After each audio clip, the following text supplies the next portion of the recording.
राजू नीचे उतर चुका था। नीलकुंड तालाब के नीचे बनी वो सुरंग पतली, दमघोंटू और सीली थी। दीवारों पर नमी टपक रही थी और फर्श पर पुरानी काई की फिसलन। उसके हाथ में टॉर्च थी, लेकिन रोशनी बहुत आगे तक नहीं जा रही थी। हर 2 कदम पर कोई सरसराहट, कभी सूखे पत्तों की आवाज और कभी सिर्फ सन्नाटा। पर डर से कहीं ज्यादा उसके भीतर उम्मीद थी, गांव को बचाने की। ऊपर पिंकी और गोपाल रस्सी के पास घुटनों के बल बैठे थे।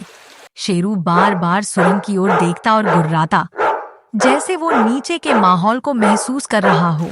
पिंकी बोली, इतना टाइम हो गया, अब तक वापस क्यों नहीं आया? शायद अंदर कुछ मिल गया है। हमें चुप रहना चाहिए ताकि अगर वो आवाज लगाए तो हम सुन सकें। शेरू अचानक सीधा बैठ गया, उसके कान खड़े हो गए। राजू को सुरंग के अंत में एक बड़ा पत्थरनुमा ढक्कन दिखा, जिस पर लोहे की परतें चढ़ी थीं। यहाँ हवा में नमी थी, यानी उस तरफ टैंक जरूर था। पर उस दरवाजे पर कोई कुंडी, हैंडल या लीवर नहीं था। सिर्फ एक गोल उभरा हुआ धातु का चक्र, जिस पर कुछ संकेत खुदे हुए थे। राजू बुदबुदाया, ये कोई ताला है जो कोड से खुलेगा। उसने अपनी जेब से नोटबुक निकाली, जो उसने नक्शे की कॉपी के लिए रखी थी। नोटबुक के पिछले पन्ने में राजू ने एक कोने में 3 बिंदु और एक त्रिभुज जैसा डिजाइन बना रखा था, जो उसे कोठी की दीवार पर मिला था। उसने ध्यान से देखा, टैंक के चक्र पर भी 3 बिंदु बने थे, लेकिन उल्टे क्रम में। ये कोई उलटा यंत्र है, शायद समय के साथ घुमाकर कुछ खुलता हो। राजू ने अपनी पूरी ताकत लगाकर चक्र घुमाया। पहली बार क्लिक, दूसरी बार क्लक, खट्टा, तीसरी बार कुछ नहीं हुआ। वो थक गया। कपड़े गीले हो चुके थे पसीने से। हवा अंदर बहुत कम थी और टॉर्च अब टिमटिमा रही थी। कुछ मिनटों तक राजू चुप बैठा रहा। सामने बंद दरवाजा था, पीछे अंधेरा रास्ता और ऊपर किसी की आवाज नहीं आ रही थी। अगर ये दरवाजा नहीं खुला, अगर मैं यहीं फंसा रह गया, तो कोई नहीं जान पाएगा कि मैंने क्या देखा। उसकी आंखों में नमी थी, पर हार नहीं थी। पिंकी ने अब घबराकर नीचे आवाज लगाई, राजू, ठीक है ना तू? कोई जवाब नहीं आया। गोपाल की सांसें तेज हो गईं। कुछ गड़बड़ है, मुझे जाना चाहिए नीचे। नहीं, तू ऊपर ही रहा, मैं जाती हूँ। शेरू ने जोर से भौंका। तभी राजू की आंखें दीवार के एक कोने पर गईं। वहां धुंधली रोशनी में एक पुराना धातु का पैनल दिखा। वो रेंगते हुए वहां तक पहुंचा। उस पैनल के नीचे लिखा था, जीवन वही है जो साझा किया जाए। राजू ने तुरंत समझा, ये कोई वॉल्व सिस्टम हो सकता है जो पानी को बाहर निकालने के लिए बना हो। उसने एक एक कर 3 छिपे लीवर ढूंढ निकाले और क्रम में उन्हें दबाया। तीसरे लीवर के साथ ही नीचे की जमीन हल्की सी कांपी। धड़ाम! दरवाजे के पीछे से एक तेज पानी के दबाव की आवाज आई। राजू पीछे हट गया। वो दरवाजा अब धीरे धीरे खुलने लगा था। भीतर से एक ठंडी, नमीदार हवा निकली और साथ ही शुद्ध, साफ पानी की धार। राजू की चीख, खुल गया! ऊपर खड़े पिंकी और गोपाल ने दूर से राजू की आवाज सुनी। खुल गया, टैंक खुल गया, पानी है, सच में पानी है। तीनों ने एक दूसरे की ओर देखा और फिर जोर से चिल्लाए, हमने कर दिखाया। राजू की आंखों में अब रोशनी थी, लेकिन उसकी सांसें भारी थीं। उसे पता था, यह सिर्फ पहला दरवाजा था।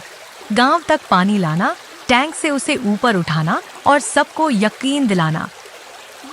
अभी बहुत बाकी है, लेकिन अब एक बात साफ थी, गर्मी से बड़ी होती है कोशिश, और बच्चों की कोशिश कभी खाली नहीं जाती। अगली सुबह रामपुरिया गांव में कुछ बदला बदला सा था। नीलकुंड तालाब के एक कोने से मिट्टी गीली होने लगी थी। वहां जहां महीनों से धूल उड़ा करती थी, अब मिट्टी से रिश्ती नमी एक चमत्कार सी लग रही थी। गांव की औरतें उस ओर देखने लगीं, मवेशी सूंघने लगे, बच्चे चुपचाप मिट्टी पर हाथ फेरने लगे, जैसे कोई सपना धीरे धीरे हकीकत बनने लगा हो। राजू, पिंकी, गोपाल और शेरू फिर उसी नियम के पेड़ के नीचे मिले। राजू ने एक कागज पर नीलकुंड टैंक और पानी के बहाव का पूरा नक्शा खींचा था। टैंक खुल गया है, लेकिन पानी जमीन के नीचे है। जब तक हम उसे ऊपर नहीं लाते, गांव को कोई फर्क नहीं पड़ेगा। तो कैसे लाएंगे? हाथ से बाल्टी से तो नहीं निकाल सकते। राजू ने मुस्कुराते हुए जवाब दिया। मुझे एक तरकीब सूझी है, साइफन सिस्टम। गोपाल ने चौंक कर पूछा। वो क्या होता है? राजू ने समझाया। अगर एक पाइप को पानी से भरकर एक तरफ से नीचे की ओर झुका दो तो पानी खुद ब खुद ऊपर से बहकर नीचे आ सकता है। बस हमें कुछ लंबी प्लास्टिक की पाइप और कुछ वजन चाहिए। बच्चों ने तय किया उन्हें कुछ पुराने पाइप्स, बाल्टियां और एक छोटा हाथ वाला पंप चाहिए, लेकिन ये सब चीजें लानी होंगी बिना किसी बड़े को बताए। पिंकी बोली। मैं घर से छोटी बाल्टी और प्लास्टिक पाइप लाती हूँ। मेरी मम्मी ने पुराने पाइप रखे हैं पीछे। मैं टोकरा और रस्सी लाऊंगा, लेकिन अगर माँ ने पूछ लिया तो? पिंकी ने हंसते हुए कहा। तो कह देना पिंकी ने जबरदस्ती ले लिया। अगले कुछ घंटों तक तीनों दोस्त इधर उधर से सामान लाते रहे। कोई पाइप, कोई रस्सी, कोई लकड़ी का खंभा। उन्होंने नीलकुंड तालाब के पास एक छाया वाली जगह चुनी जहां पाइप सिस्टम को रखा जा सके। शेरू सतर्क खड़ा था, जैसे वो पहरेदार हो। जब गांव के कुछ बुजुर्गों ने बच्चों को तालाब के किनारे खोदते और पाइप लगाते देखा तो उन्होंने डांटना शुरू कर दिया। अबे ओ, क्या कर रहे हो तालाब के पास? कहीं और खेलो जाके। तुम्हारे चक्कर में तालाब फूट गया तो? राजू ने विनम्रता से कहा। काका, हमें यकीन है कि पानी आ सकता है, बस एक बार कोशिश करने दीजिए। पर गांव वालों की आंखों में सालों की थकान और टूटे विश्वास थे। बच्चों की बातों से अब चमत्कार नहीं होगा, एक आदमी बुदबुदाया। राजू जानता था वो किसी को मना नहीं सकता, इसलिए उसने तय किया कि वो रात में काम करेगा। तीनों ने शाम को सब सामान छिपाया और तय किया जब गांव सो जाएगा तब वो पाइप बिछाएंगे और सिस्टम को चालू करेंगे। अंधेरी रात, गांव में सिर्फ कुत्तों की आवाज और दूर किसी सियार की चीख। तीनों दोस्त हाथों में टॉर्च, कंधे पर पाइप, बाल्टियां और शेरू नीलकुंड के पास पहुंचे। राजू ने पाइप को पानी से भरा, नीचे वाले सिरे को झील की दिशा में डाला और ऊपर वाले सिरे को थोड़ा ऊंचा रखा। शुरुआत में कुछ नहीं हुआ। राजू का चेहरा थका हुआ था, लेकिन फिर गड़गड़। पाइप के अंदर कुछ खिंचा और टप टप, फिर धार, फिर बहाव। पानी बाहर निकलने लगा था, साफ, ठंडा, असली पानी।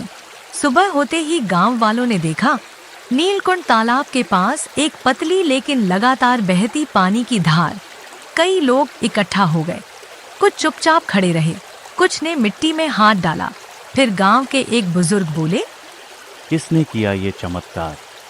राजू सामने आया, उसके पीछे पिंकी, गोपाल और शेरू। हमने किया, क्योंकि गांव को मरते हुए नहीं देख सकते थे। थोड़ी देर सब खामोश रहे। फिर एक बूढ़ी अम्मा ने आकर राजू के सिर पर हाथ रखा।